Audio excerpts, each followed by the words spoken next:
és una mica la pregunta que sempre ens fèiem a l'hora del pati, no? És a dir, què puc jugar? Arribes allà, què puc jugar? I demanaves com permís per jugar.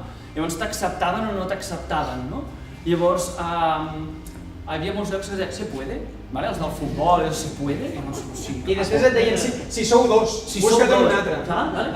Llavors, comença una mica aquí, no? I de fet, la nostra feina i l'educació artística té molt amb això. És a dir, és jugar, ens hi podem jugar, ens hi podem posar o no ens hi posem, no? Què és gamificació? És induir a alguna cosa amb un propòsit. Llavors, un exemple perfecte que és la gamificació dintre del món de la plàstica o del disseny és això. Això, si no ho heu identificat, hi ha algú que s'ha tret les ulleres i diu, què és això? És un urinari. Llavors, hi ha una mosca, llavors l'objectiu de l'aeroport d'Amsterdam és que els senyors que tenim molt mala punteria i som uns berros, marranos, això en gironí és berro, llavors varen veure que d'aquesta manera anàvem més bé. L'objectiu estava clar aquí, Estava clar i que havíem millorat molt la higiene en els lavabos. És un exemple perfecte de què és la gamificació. És a dir, l'objectiu és que la gent no pixi fora de temps i s'aconsegueix proposant una mena com de joc.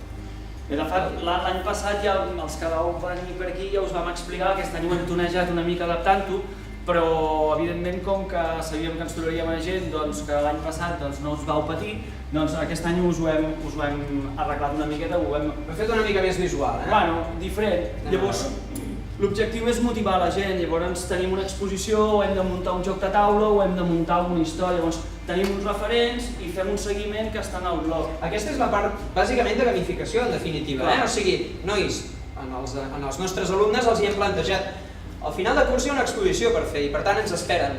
I com que ens esperen hem de treballar molt. Per tant, ells saben en tot moment l'objectiu. I aquest objectiu és un objectiu compartit. Compartit amb els dos centres però compartit amb l'alumnat.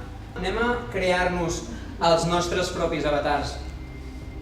I aquí podem tenir uns quants. I aquí la idea és dir, si tu haguessis de viatjar per l'univers, com t'agradaria? Com voldries ser i com et voldries presentar si tu t'obren una porta i atravesses l'univers i com vas a parar amb una altra banda, no?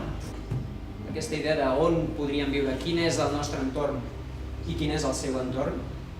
I evidentment aquí s'han d'explicar les eines, és a dir, el treball que vam fer aquí, evidentment s'han d'explicar les eines de Photoshop, com pots fer, com tal, però amb una intenció. És a dir, tots teníem un objectiu, que era muntar una mena de joc on havíem de crear uns personatges, aquests personatges tenien unes característiques fisiològiques, havien de viure en un planeta i finalment havien d'interactuar entre ells, que aquest serà l'altre episodi, d'acord? És a dir, després muntàvem, o sigui, l'objectiu final a l'institut era muntar una mena de joc de rol.